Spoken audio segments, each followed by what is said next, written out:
আসসালামু আলাইকুম প্রিয় দর্শক, অন্নমঞ্চের আলাপচারিতায় আপনাদের সকলকে আমন্ত্রণ জানাচ্ছি। হেডলাইন দেখে এতক্ষণে নিশ্চয়ই বুঝেছেন কোন বিষয়ে এখনকার আলোচনা। হ্যাঁ, এখনকার আলোচনা বর্তমান সরকারে দেশের রাষ্ট্রপতি জনাব শাহাবুদ্দিন চুপ্পুর ভূমিকা নিয়ে। প্রিয় দর্শক, আলোচনায় যাওয়ার আগে আপনাকে একটি প্রশ্ন করতে চাই। শেখ হাসিনা সরকারের পতনের সময় থেকে শুরু করে গত 14-15 মাস ধরে রাষ্ট্রপতি যেভাবে আছেন ও কাজ করছেন, তাতে কি আপনার মনে কখনো কোনো প্রশ্ন আসেনি যে রাষ্ট্রপতি অন্তরালে আছেন ঠিকই, কিন্তু এই সরকার যেসব আইন বিরোধী ও সংবিধান বিরোধী কাজ করছেন তার সবগুলোই কিন্তু হচ্ছে রাষ্ট্রপতির সক্রিয় সমর্থনে? জানি আপনি বলবেন রাষ্ট্রপতি নিরুপায়, সরকারের কথা বা সুপারিশ শুনতে রাষ্ট্রপতি বাধ্য, সংবিধান তাই বলে।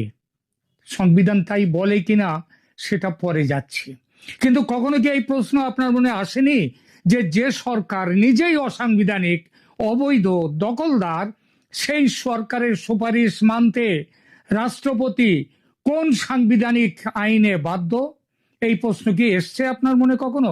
আপনি আবার বলবেন, কেউ কেউ বলতে পারেন না মানলে তাকে সরিয়ে অন্য রাষ্ট্রপতি নিযুক্ত হবে, কিন্তু কখনো কি ভেবে দেখেছেন সেটা আদৌ সম্ভব কিনা?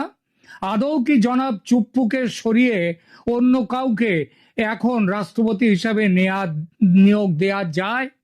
যায় কি যায় না? নতুন নির্বাচন না করে সেটা আদৌ সম্ভব নয়। নতুন সংসদ তৈরি হবে, নতুন মন্ত্রিসভা তৈরি হবে, তারপর সাংসদরা ভোট দিয়ে নির্বাচিত করবেন নতুন রাষ্ট্রপতি। ততদিন, যতদিন না সেটা হয়, বর্তমান রাষ্ট্রপতি সর্বশক্তিমান রাষ্ট্রপতি হিসেবে তার যা ক্ষমতা আগেও যেমন ছিল এখনো এমন আছে, বরং বর্তমান সময়ে তার ক্ষমতা আরো অনেক বেশি। ছাত্র জনতা আন্দোলন করে প্রধানমন্ত্রী শেখ হাসিনাকে দেশ থেকে তাড়িয়েছে, তখন যদি চাইতো রাষ্ট্রপতিকেও তাড়াতে পারত, নতুন বিপ্লবী সরকারের রাষ্ট্রপ্রধান তৈরি করতে পারত। কে আটকাতো তাদের?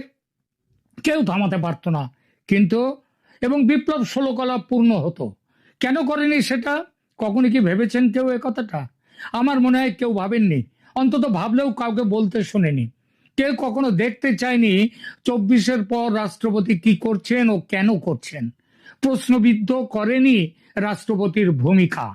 কিন্তু আজ বোধহয় প্রশ্ন করার সময় এসেছে, কারণ বিনা প্রশ্নে, বিনা প্রতিবাদে একের পর এক কাজ করে রাষ্ট্রপতি শক্ত করে গিয়েছেন এই অবৈধ সরকারের হাত, এবং এই অবৈধ সরকারের আসল মালিক যারা, সেই জামায়াতের হাত, এবং অবধারিতভাবে ক্ষতি করে চলেছেন, নিধন করে চলেছেন আওয়ামী লীগের ফিরে আসার সম্ভাবনা, ধ্বংস করছেন শেখ হাসিনার রাজনৈতিক ভবিষ্যৎ।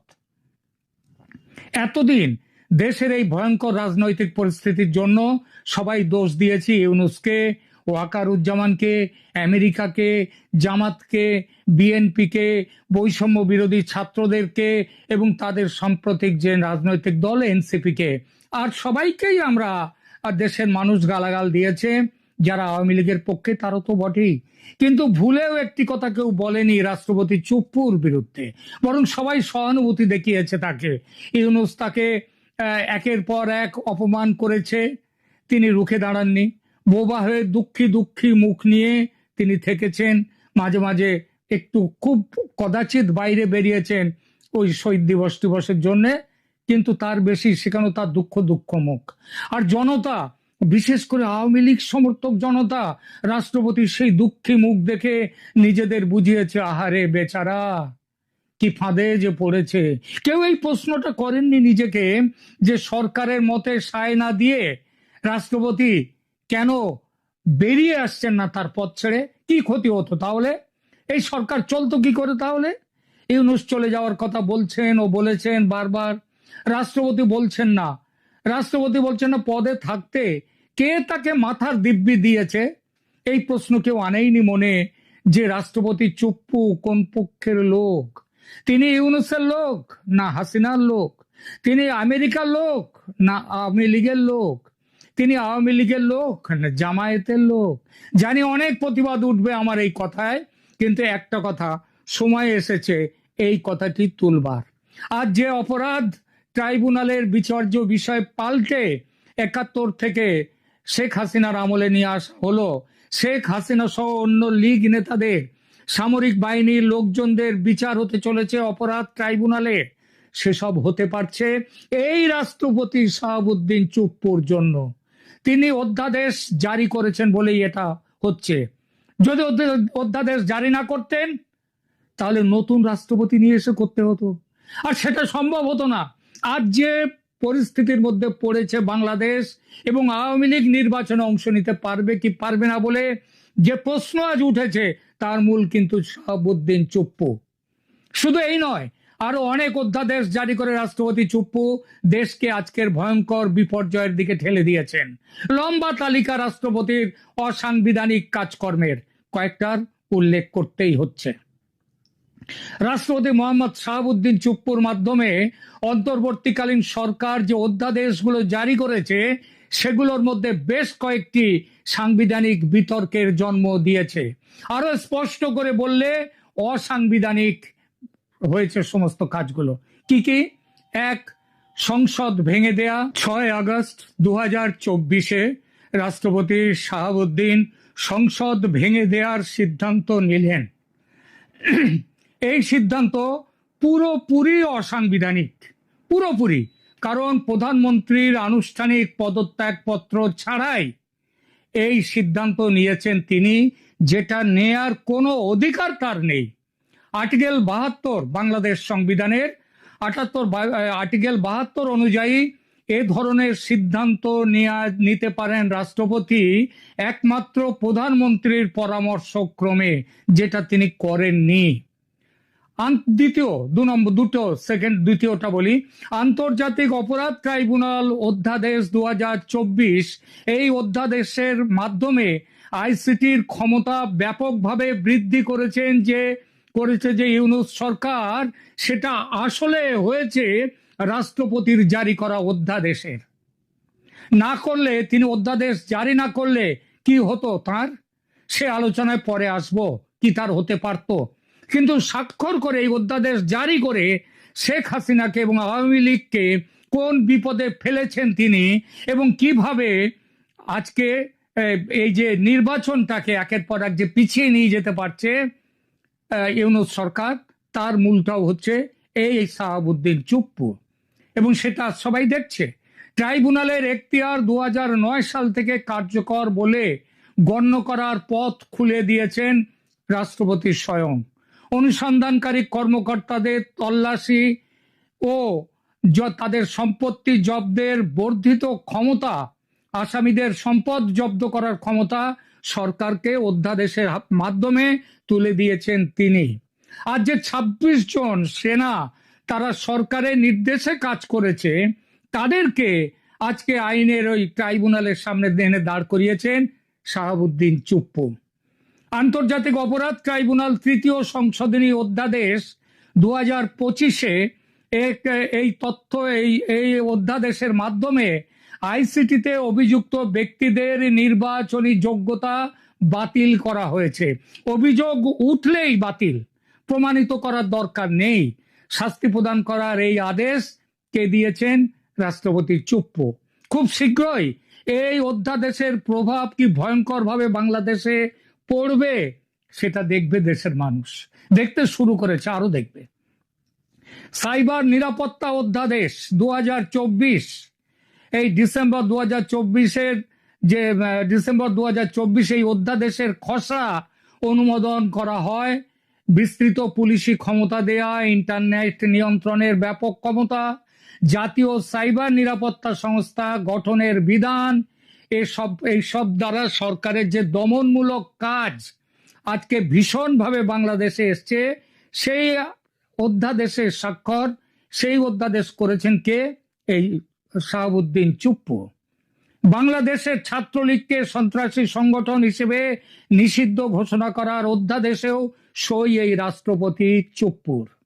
এসব দেখে কারো মনে যদি প্রশ্ন ওঠে যে রাষ্ট্রপতি আসলে কোন পক্ষের লোক, তিনি ইউনূস পক্ষের লোক, এই সরকার পক্ষের লোক, না তিনি আওয়ামী লীগের রাষ্ট্রপতি, আওয়ামী লীগের নিযুক্ত রাষ্ট্রপতি?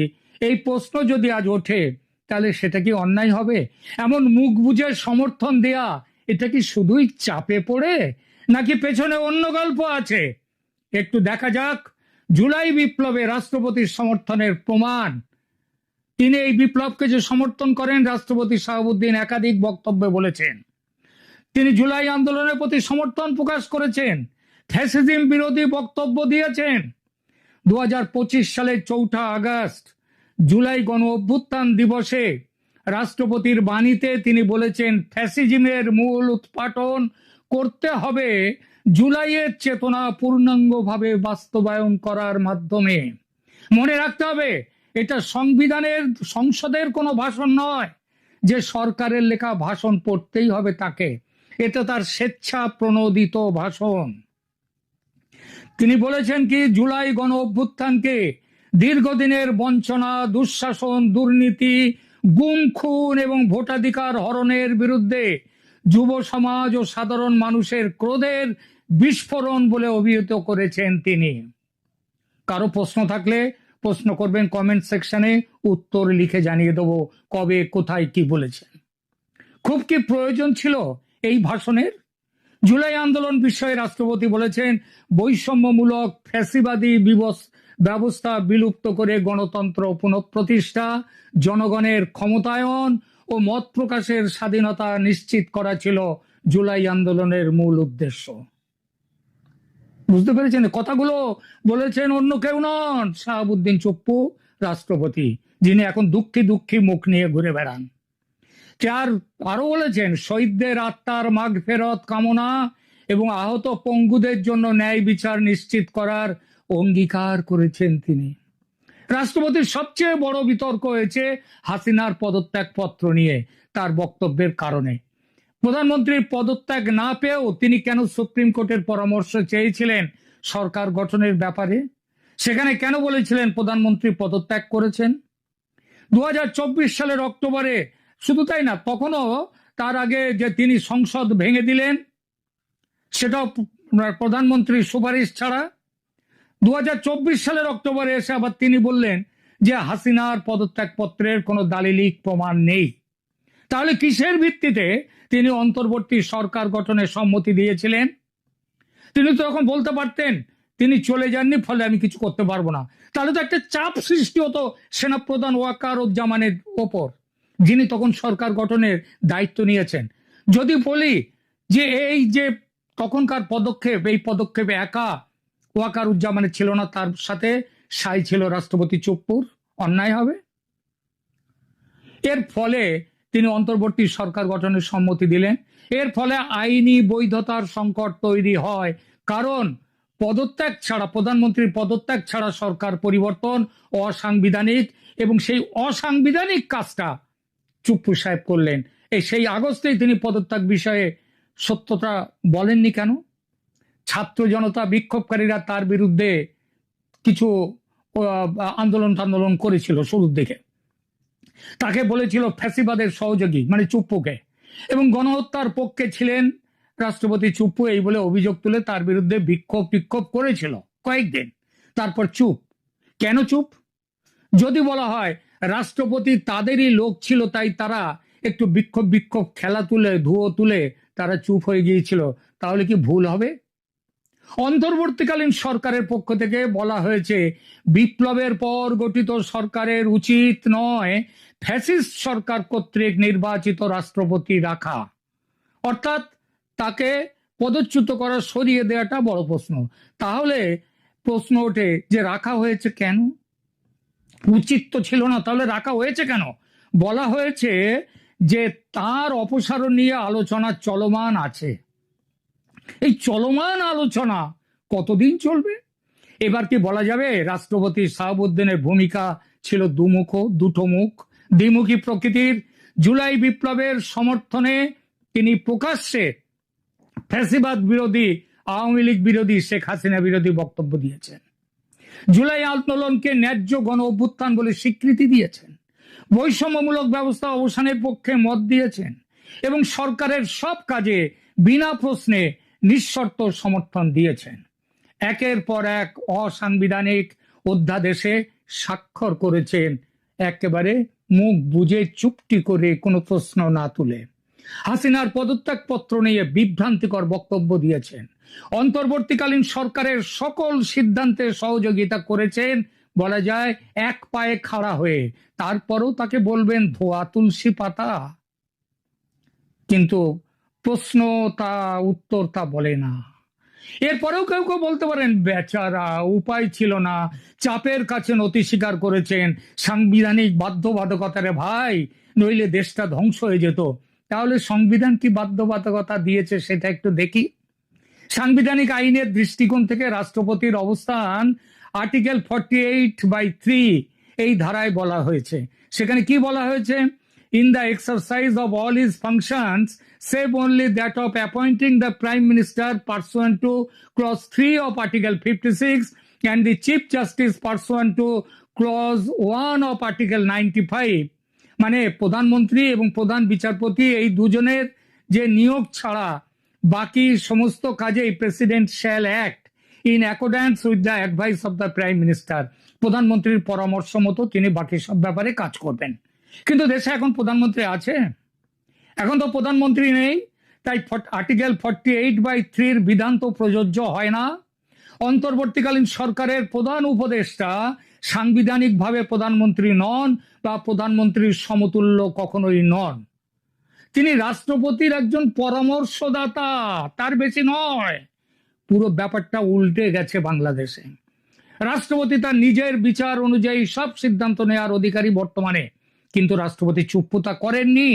রাষ্ট্রপতি অধ্যাদেশ স্বাক্ষর না করলে কি হতো? সরকারের কাছে কি বিকল্প ব্যবস্থা ছিল? এক, অপসারণের হুমকি দিতে পারত সরকার। বর্তমান সরকার ইতিমধ্যে রাষ্ট্রপতির বিরুদ্ধে মিথ্যাচার ও শপথ লঙ্ঘনের অভিযোগ তুলেছে। মানসিক অক্ষমতার কথা বলেছেন আইন উপদেষ্টা আসিফ নজরুল। কিন্তু ভেবে দেখুন, এসব মুখে বলেছে বটে, কিন্তু কাজে কিছু করেনি তার বিরুদ্ধে। রাষ্ট্রপতিকে তার পদ থেকে অপসারণ করা সহজ নয়, এই কারণেই কিছু করতে পারেনি। যদি ভেবেনি যে রাষ্ট্রপতি তিনি ধোয়া তুলসী পাতা, তিনি ওদের মধ্যে নন, সেটা যদি মেনেও নি, তাই বলি যে রাষ্ট্রপতিকে তার পদ থেকে সরানো অত সহজ নয়। বিশেষ করে 24-এর তথাকথিত বিপ্লবী চেতনা এখন তো কাদা জলে মাখামাখি হয়ে গেছে। বাংলাদেশ সংবিধানের আর্টিকেল 52 52 নম্বর আর্টিকেল অনুযায়ী রাষ্ট্রপতিকে অভিশংসনের মাধ্যমে অপসারণ করা যায়, কিন্তু এই অভিশংসনটা কি করবে? তার বিরুদ্ধে ইমপিচমেন্ট কারা নিয়ে আসবে? নিয়ে আসবে সংসদ। তা ভোট আনলেই তো হয়ে যাবে সংসদকে। বর্তমানে সংসদ নেই, তাই সাংবিধানিক প্রক্রিয়ায় রাষ্ট্রপতিকে অপসারণ করাও সম্ভব নয়। দ্বিতীয় পথ, সামরিক বাহিনীর সমর্থনে জোর করে অপসারণ করা, সেটা সম্ভব, কিন্তু সামরিক বাহিনী সে পথে যাবে না, কারণ ওয়াকারুজ্জামান সেটা চান না, আমেরিকাও সেটা চায় না, ইউনূস মিয়াও সেটা চান না। ফলত পাবলিকের চোখে ধুলো দিতে এক একজন এক এক ভূমিকায় অভিনয় করে যাচ্ছেন। শাহাবুদ্দিন চুপ্পুর ভূমিকা দুঃখী ভিকটিম, দুঃখী রাষ্ট্রপতি, ওয়াকারুজ্জামান যাত্রা দলের বিবেক, এবং ইউনূস মুখোশাটা অত্যাচারী সম্রাট। কেউ কেউ কেউ কারো বিরুদ্ধে কিন্তু সত্যি লড়াইতে নেই। এরা সবাই একই যাত্রা পার্টির, একই নাটকের অভিনেতা মাত্র। প্রিয় দর্শক, নতুন দৃষ্টিকোণ থেকে বিষয়টি তুলে ধরলাম আপনাদের সামনে। আপনারা নিশ্চয়ই মানবেন, এবং আমার বিশ্বাস এর আগে এভাবে কেউ বিচার করেনি জনাব শাহাবুদ্দিন চুপ্পুর। আপনারা কি ভাবছেন?